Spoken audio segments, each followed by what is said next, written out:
मेरे मसीह भाई बहनों, आप सभी को जय मसीह की। एंड सबसे पहले तो आपको ये समझना होगा कि आपकी प्रार्थनाओं के उत्तर क्यों नहीं आते, किस रीजन की वजह से। आप प्रार्थना करते होंगे, आप आराधना करते होंगे, आप वचन भी पढ़ते होंगे, फिर भी आपकी प्रार्थनाओं के उत्तर नहीं आ रहे, तो क्या ऐसा रीजन हो सकता है। देखिए, बाइबल कहती है कि जब हम अपने अपराध खुदा के सामने नहीं मानते हैं, बाइबल कहती है जो कोई अपने अपराधों को छुपाए रखता है उनके काम कभी सफल नहीं होते। काम सफल होने का मतलब है, मतलब हम जो प्रार्थनाएं कर रहे हैं उनके उत्तर नहीं मिल पा रहे हैं। किस वजह से? कि हमने हो सकता है हमने अपने अपराध जो ढिठाई की हो, जो बुराई की हो, जो हम जानते भी होंगे लेकिन खुदा के सामने उनको मानते नहीं हैं, या फिर मान भी लेते तो हम छोड़ने की कोशिश नहीं करते हैं। हम बार बार उन्हीं गुनाहों में, उन्हीं पापों को बार बार करते हैं। उस वजह से हमारी प्रार्थनाओं के उत्तर नहीं आते। और भी बहुत से ऐसे रीजन हो सकते हैं। देखिए, बाइबल कहती है कि जब हम अपने अपराध खुदा के सामने मान लेते हैं और उन्हें छोड़ भी देते हैं तो हम पे दया की जाएगी। कब? जब हम अपने अपराधों को खुदा के सामने मान लेंगे, और अपराध मानने के बाद में जब हम खुदा से प्रार्थना करेंगे और तब परमेश्वर हमारी प्रार्थनाओं के उत्तर देता है। कब? जब हम अपने अपराधों को खुदा के सामने मान लेंगे। देन सबसे पहले आपको प्रार्थना करने से पहले, बाइबल में प्रभु यीशु मसीह ने जब चेलों को प्रार्थना करना सिखाया तब उसमें एक वचन हम पढ़ सकते हैं। यीशु मसीह ने प्रार्थना के दौरान कहा था कि जैसे हम अपने अपराधियों की क्षमा करते हैं, तू भी हमारे अपराधों को क्षमा कर। मतलब सबसे पहले हमें जब प्रार्थना में जाएं, देन सबसे पहले हमें अपने अपराधियों को, हो सकता है आप किसी को अपराधी नहीं मानते होंगे, आपका कोई शत्रु नहीं होगा, आपका कोई दुश्मन नहीं होगा, किसी को नहीं मानते होंगे, लेकिन कई बार होता है कि हम किसी को समझते हैं कि ये हमारा शत्रु है, तो ये भी एक शत्रुता है। अगर हम किसी को समझ भी रहे हैं और जब हम उसको शत्रु समझ रहे हैं तो हमारे मन में कहीं ना कहीं उसके लिए बुराई होती है, पाप होता है, दुख होता है, और उसकी वजह से मतलब हम डिस्टर्ब रहते हैं। तो कहीं ना कहीं ये भी एक शत्रुता है, ये भी एक बैर है, ये भी एक दुश्मनी है। लेकिन यीशु मसीह ने वचन में कहा कि तुम अपने बैरियों से भी प्रेम रखो, उनके लिए भी प्रार्थना करो। जब हम प्रार्थनाएं करते हैं तो सबसे पहले अपने अपराधों को खुदा के सामने मान लें। परमेश्वर में जब हम प्रार्थना करें, सबसे पहले हम अपने अपराधों को खुदा के सामने मान लें। अपराधों को खुदा के सामने मानने के लिए जो भी आपके हो सकता है कोई भी आपका शत्रु आपका नहीं हो, लेकिन आपको लगता हो कि आपका वो शत्रु है, तो सबसे पहले उन्हें क्षमा करना है खुदा के सामने। बाइबल कहती है कि सबसे पहले जा, अपनी भेंट वेदी पर चढ़ाने से पहले जा अपने भाई से माफ़ी मांग, तब आकर भेंट अपनी वेदी पर चढ़ा, तब तेरी भेंट को स्वीकार किया जाएगा और तुझे प्रतिफल दिया जाएगा। कब? जब हम अपने सब गुप्त पापों को जब खुदा के सामने मान लेते हैं। अपने भाई का, हो सकता है मैं प्रार्थना कर रहा हूँ, मैं प्रार्थना करने लग गया आकर, और मेरे मन में किसी के लिए बुराई है, किसी के लिए पाप है, किसी के लिए गलत है, बुराई है, मेरे में अंदर पाप भरी पड़ी है, मेरे अंदर चुगली करने की आदत, मेरे बहुत सी ऐसे बातें हो सकती हैं। जब हम प्रार्थना करेंगे तो प्रार्थना करने का कोई लाभ नहीं है, क्योंकि प्रार्थना का उत्तर नहीं मिलेगा। देन सबसे पहले हमें क्या करना है? अपने सब अपराधों को खुदा के सामने मान लेना है, अपने सब बैरियों को क्षमा करना है, उनके लिए आशीष मांगनी है, उनके लिए आशीष मांगनी है। और जब हम अपने शत्रुओं के लिए आशीष मांगते हैं तो खुदा क्यों हमें ना देगा। लेकिन बाइबल कहती है कि तू अपने अपराधों को मान ले और उन्हें छोड़ भी दे। अगर आप नहीं छोड़ पा रहे, हो सकता है देखिए कोई परफेक्ट नहीं है, मैं भी परफेक्ट नहीं हूँ, कोई भी परफेक्ट नहीं है, लेकिन जब हम अपने अपराधों को खुदा के सामने मानते तो परमेश्वर दया करता है। क्योंकि पाप हो जाता है हमसे ना चाहते हुए भी, कई बार हम पाप में गिर जाते हैं, कई बार हम शारीरिक पाप में गिर जाते हैं, कई बार हम बोलने के द्वारा, कई बार हम सोचने के द्वारा, कई बार हम आंखों के देखने के द्वारा पाप कर ही देते हैं। लेकिन हमें जब भी हम प्रार्थना करें खुदा के सामने, सबसे पहले हमें अपने पापों को मानना है, खुदा के सामने अपने अपराधों को रख देना है और परमेश्वर कहना है कि परमेश्वर मैंने जाने अनजाने, देखे बिना देखे, परमेश्वर बोलने ना बोलने, उठने बैठने में बहुत सी ऐसी बातें हो सकती है। परमेश्वर दिन भर में मैंने तेरे विरुद्ध में बहुत से ऐसे पाप किए हैं प्रभु। मैं जानता हूँ कुछ पाप मेरी दृष्टि में, लेकिन कुछ पाप गुप्त में जो मैं नहीं जान पा रहा, लेकिन प्रभु तू क्षमा कर। तब परमेश्वर क्षमा करता है, परमेश्वर दया करता है, क्योंकि उसने वचन में कहा है कि जब तू अपराध को मान लेगा और उन्हें छोड़ भी देगा, उन पर दया की जाएगी। हो सकता है आज आपके अंदर बहुत सी ऐसी बातें हों, ऐसे पाप हों जो आप छोड़ना चाह रहे हो, ऐसी आदत स्वभाव कुछ भी हो सकता है। आपके शरीर में कोई भी ऐसी अभिलाषा हो सकती है जिसको आप छोड़ना चाहते होंगे लेकिन आपसे नहीं छोड़ पा रहा है। तो उसके लिए एक ही मार्ग है, जब हम खुदा से कहें कि परमेश्वर मैं तेरे विरुद्ध में ये पाप नहीं करना चाहता लेकिन मुझसे हो जाता है, हे परमेश्वर मुझे ऐसा अनुग्रह दे कि मैं तेरे विरुद्ध कभी भी पाप ना करूं। और मेरा ही विश्वास है खुदा आपको अनुग्रह देगा। क्योंकि परमेश्वर का वचन कहता है कि वो मांगने वालों को देता है। जब हम तुम्हारे संसार के पिता से तुम मांगते हो पत्थर मांगने रोटी मांगने, वो तुम्हें पत्थर नहीं देता, तो मैं तुम्हारा स्वर्गीय पिता तुम्हारे मांगने पे अच्छी वस्तु क्यों ना दूंगा। तो वो देता है। देन सबसे पहले आपको प्रार्थना में क्या करना है, खुदा से अपने सब अपराधों के लिए क्षमा मांगनी है, अपने शत्रु को क्षमा करना है। फर्स्ट ये सबसे बड़ा एक पॉइंट है जिसकी वजह से हमारी प्रार्थनाओं के उत्तर नहीं आते। हम प्रार्थना करते हैं, आराधना करते हैं, वचन पढ़ते हैं, बहुत सी ऐसी सब कुछ कर लेते हैं, फिर हम थक जाते हैं, लेकिन हम अपने आप को नहीं जांचते। देन सबसे पहले अपने आप को जांचना है, अपने मन को जांचना है कि क्या मेरे अंदर ऐसा कोई घमंड तो नहीं है, ऐसी कोई बुराई तो नहीं है, ऐसा कोई पाप तो नहीं है जो मुझे प्रार्थना तो कर लेता हूँ लेकिन मेरी प्रार्थना के उत्तर नहीं आते। क्योंकि बाइबल कहती है कि तेरे ही पापों के करके मैंने तुझसे अपना मुँह फेर रखा है। खुदा ने कहा है कि तेरे ही, अगर हमारे अंदर एक छोटा सी भी पाप है, बाइबल में लिखा है कि अगर तू सब आज्ञाओं में वफादार है और एक में भी चूक जाए तो कोई लाभ नहीं। तो हम सब पापों को मान चुके, लेकिन एक भी बुराई अगर हमारे अंदर है, हम किसी को माफ़ नहीं कर पा रहे हैं, अगर किसी को क्षमा नहीं कर पा रहे हैं, किसी पे दया नहीं कर पा रहे, किसी पे करुणा नहीं कर पा रहे हैं, किसी का साथ नहीं दे पा रहे, हमारे पास होने के बाद भी हम किसी को दे नहीं पा रहे हैं, तो फिर कैसे परमेश्वर हमें करेगा। हो सकता है आज हमारे पास बहुत कुछ हो, पैसा हो सकता है, धन हो सकता है, दौलत हो सकती है, और हम अपनी चंगाई के लिए प्रार्थना कर रहे हो, आपको चंगाई नहीं मिल रही हो, लेकिन आपके पास जो धन है, हो सकता है आज बहुत से लोगों को ज़रूरत है, लेकिन अगर आप उस धन को रखे हुए हैं, आप उस धन और दौलत को रखे हुए हैं और फिर खुदा से चंगाई मांग रहे हैं, तो सबसे पहले जाकर आप जो आपका धन है वो गरीबों में बांटो, जिनको ज़रूरत है, जिनको दया करो, खुदा आप पे भी दया करेगा। उसका वचन कहता है कि वो दयालु और दया करता है, तो वो दया क्यों ना करेगा। जब हम खुदा के लिए खुदा के वचनों के अनुसार कर रहे हैं तो खुदा दया क्यों नहीं करेगा। तो ये कुछ पॉइंट हैं जो मैंने आपको 5-6 मिनट के अंदर ये बताए हैं। तो इन पॉइंटों को सबसे पहले आपको नोटिस करना है कि जब हमारे जीवन में पॉइंट कवर होंगे तब खुदा हमारी प्रार्थना खुदा तक पहुंचेगी। देन उसके बाद में हमारा उत्तर नहीं आ पाता, प्रार्थना करने के बाद में 100 ऐसे रीजन हो सकते हैं जिसकी वजह से हमारा उत्तर नहीं आता है, एंड हम वेट करते रहते हैं। देखिए बाइबल कहते हैं कि निरंतर प्रार्थना करते रहो, निरंतर। जब तक आप किसी भी चीज़ को लेकर प्रार्थना करें, जब तक आपको उत्तर ना मिल जाए, आपको वफादार रहना है, आपको पवित्र रहना है, आपकी किसी को बुराई नहीं करनी, किसी के विरुद्ध पाप नहीं करना। हो सकता है अगर आपसे कोई गलती हो जाए, पाप हो भी जाए, लेकिन आपको तुरंत घुटनों पे आके खुदा के सामने माफ़ी मांगनी है, तुरंत, क्षण भर भी आपको चूक नहीं करनी। क्योंकि शरीर में होकर हम कभी ना कभी गलती कर ही देते, ना चाहते हुए भी। पौलुस कहता है कि मैं करना क्या चाहता हूँ लेकिन मुझसे क्या हो जाता है, मैं जो करना चाहता हूँ वो मुझसे नहीं, लेकिन मैं जो नहीं करना चाहता वही हो जाता है। देन हम प्रभु में जब चलते हैं तो हमारे विरुद्ध होते हैं ऐसे काम, क्योंकि बाइबल में वचन भी कहता है कि धर्मी 7 बार गिरेगा लेकिन अगर वो उठना चाहे उठ खड़ा होगा, क्योंकि ये हो से उठाएगा। कब, जब हम उठना चाहें। तो गलतियाँ हमसे होती हैं, लेकिन खुदा के सामने अपनी गलतियों को मानना सबसे ज़्यादा ज़रूरी है। जब हम अपने अपराधों को ही नहीं मानेंगे तो हमारी प्रार्थना करने का कोई लाभ नहीं है, क्योंकि प्रार्थना खुदा तक पहुँचेगी ही नहीं।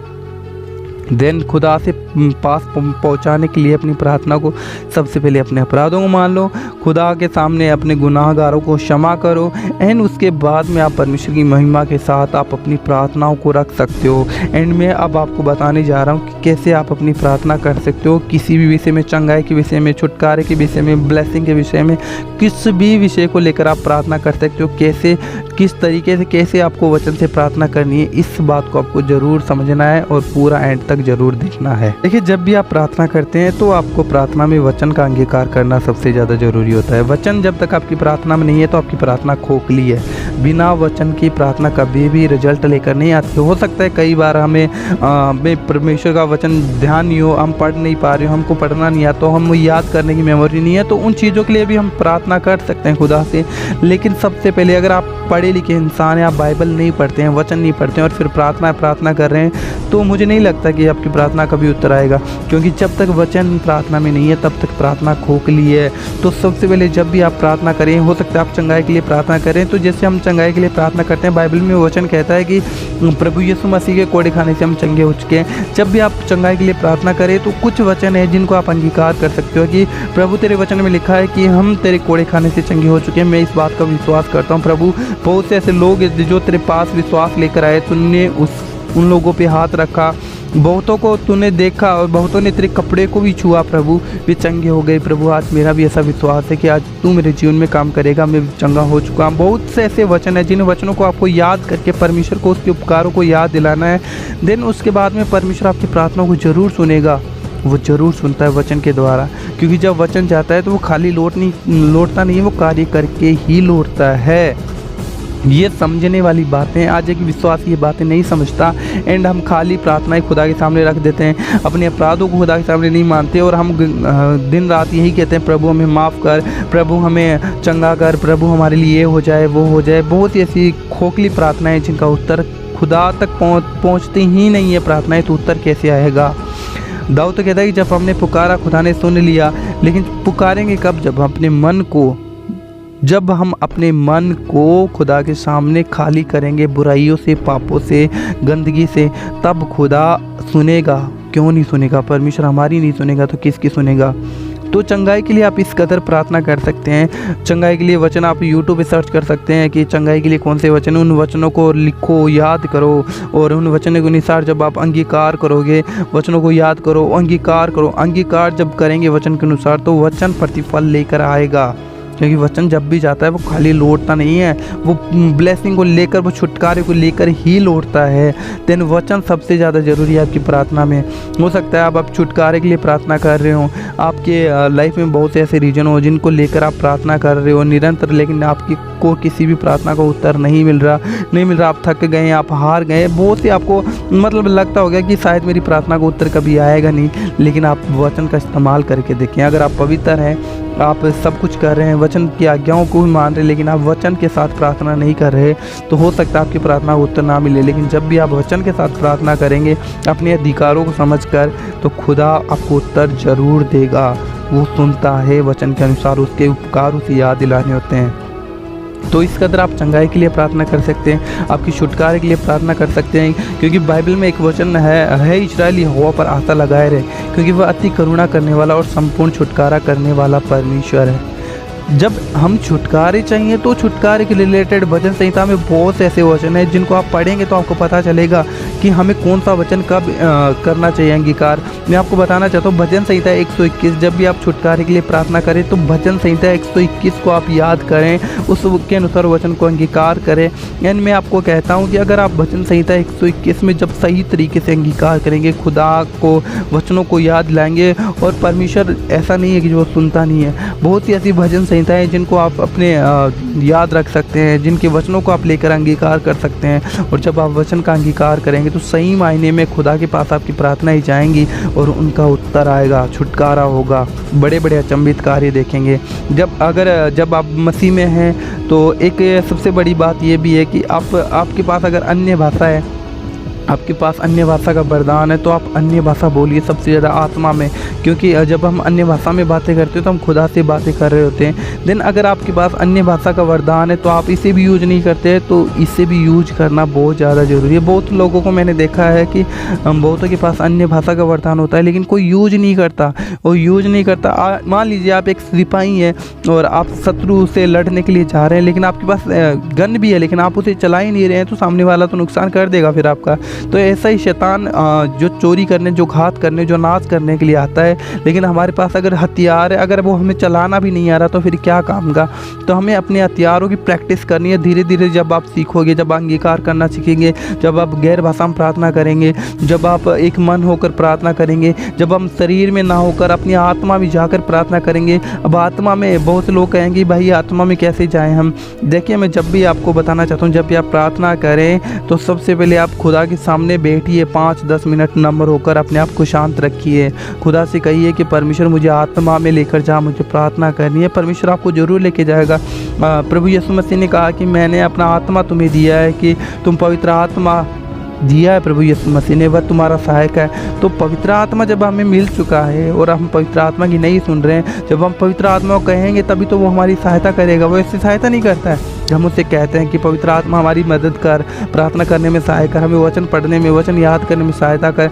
देन पवित्र आत्मा सहायता करता है, क्योंकि वो हमारा सहायक है। प्रभु यीशु मसीह ने हमें सहायक दिया है, लेकिन बिना मदद के मांगने के सहायक कैसे मदद करे। आज हम मदद नहीं मांगना चाहते, हम अपनी बुद्धि को लगाते हैं, अपनी समझ को इस्तेमाल करते हैं एंड हम फंसते हैं फिर, क्योंकि शैतान तो यही चाहता है कि हम उलझे रहें उलझे रहें उलझे रहें। और जब तक हम पवित्र आत्मा की मदद नहीं मांगेंगे, पवित्र आत्मा कैसे मदद करेगा।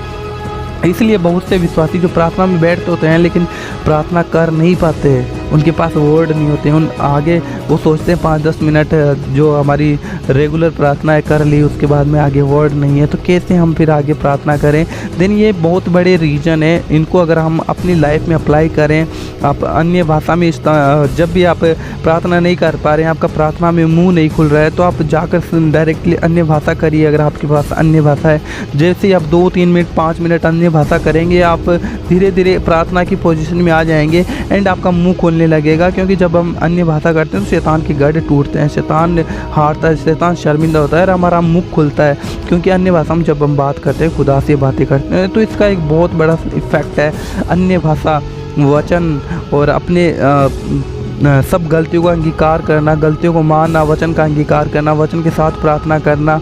और जब हम इन हथियारों को लेकर, अपने आत्मिक हथियारों को लेकर, अपने हथियारों को लेकर, अपने अधिकारों को लेकर जब हम प्रार्थना करते हैं, तो परमेश्वर का वचन कहता है कि मैंने शैतान की सामर्थ पे तुम्हें अधिकार दिया, शैतान के ऊपर तुम्हें अधिकार दिया है। जब खुदा ने अधिकार हमें दे ही दिया, तो हमें अपने अधिकार को याद करना ज़रूरी है। जब हम अपने अधिकारों को याद नहीं करेंगे तो शैतान तो कभी चाहता ही नहीं है कि हम अपने अधिकारों को याद करें। इसलिए एक विश्वासी आज फंस कर रह जाता है और उसकी प्रार्थना के उत्तर नहीं मिल पाते हैं, क्योंकि हमारे पास हथियार होने के बाद भी अगर हम चला नहीं पा रहे हैं, उन्हें सही तरीके से इस्तेमाल नहीं कर पा रहे हैं, देन शैतान कभी भी फिर हमें प्रार्थना में आगे नहीं बढ़ना देगा। धीरे धीरे हम प्रार्थना में कमज़ोर पड़ते जाएंगे। एक समय ऐसा होता है कि जब हम प्रार्थना करते नहीं है, क्योंकि हम जो प्रार्थना करते हैं उनका उत्तर नहीं मिलेगा, तो फिर हम सोचेंगे प्रार्थना सुनी नहीं जा रही एंड उसके बाद में हम प्रार्थना करना छोड़ देते हैं। और शैतान यही चाहता है। देन अगर आपके पास एक पवित्र आत्मा आपके पास है, देखिए जब हम प्रभु यीशु मसीह पे विश्वास करते हैं तो पवित्र आत्मा हमारे अंदर होता है, लेकिन हमें खुदा से मांगना होता है कि प्रभु अपने दान वरदानों में भर, अन्य भाषा से भर, अपने दानों से भर। एंड मांगने पर खुदा देता है, तो आप मांगना जरूरी है। अगर आपके पास टंग्स नहीं है, अन्य भाषा नहीं है, तो आपको अन्य भाषा भी खुदा से मांगनी, वो आपको भर देगा। देन अगर आपके पास वचन नहीं है तो आप वचन को सीखो। जिस भी विषय के लिए आप प्रार्थना कर रहे हो उस विषय के लिए आपको वचन याद करने हैं, और वचन के अनुसार जब आप अंगीकार करेंगे देन प्रार्थना का उत्तर जरूर आएगा। एंड आपको वेट करना है कि जब तक आपका प्रार्थना का उत्तर नहीं आ रहा है तब तक आपको निरंतर प्रार्थना करते रहना। आपको ये नहीं सोचना कि हाँ मैं प्रार्थना कर रहा हूँ, मेरी प्रार्थना का उत्तर नहीं आ रहा। आपको विश्वास में बिल्कुल भी कमज़ोर नहीं पड़ना है, कभी भी आपको विश्वास कमज़ोर नहीं पड़ना है, परंतु निरंतर आपको प्रार्थना करते रहना है उस विषय के विषय में। जब भी हम प्रार्थना कर रहे हैं तो आपको एक विश्वास होना चाहिए कि हाँ मेरी प्रार्थना का उत्तर मुझे मिल चुका है। आपका ऐसा विश्वास होना चाहिए। और एक विश्वासी से खुदा आज इसी बात की चाहत रखता है कि एक विश्वासी जो विश्वास में दृढ़ हो। और परमेश्वर कई बार हमारी प्रार्थनाओं की लेट उत्तर इसलिए करता है कि वो हमें विश्वास में मजबूत करना चाहता है, वो हमें सिखाना चाहता है। तो अगर आज आप सही वफादार होकर भी अगर आप प्रार्थनाएं कर रहे हैं सब कुछ, और आप काफ़ी समय से प्रार्थना कर रहे हैं सब कुछ, परमेश्वर के वचन आज्ञाओं सब कुछ मान रहे हैं, लेकिन इस बात में अगर आपका प्रार्थना का उत्तर लेट हो रहा है तो आपको कहीं ना कहीं समझना चाहिए कि इसमें परमेश्वर हमें कुछ सिखा रहा है, परमेश्वर हमें बढ़ा देना चाहता है।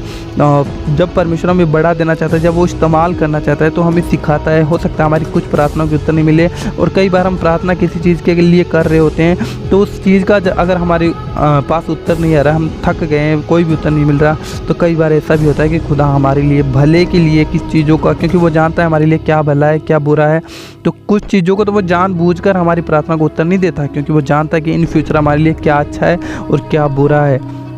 दिन ये कुछ बातें हैं जिन बातों की वजह से अगर आप प्रार्थना करते हैं तो आपकी प्रार्थना के उत्तर नहीं आते।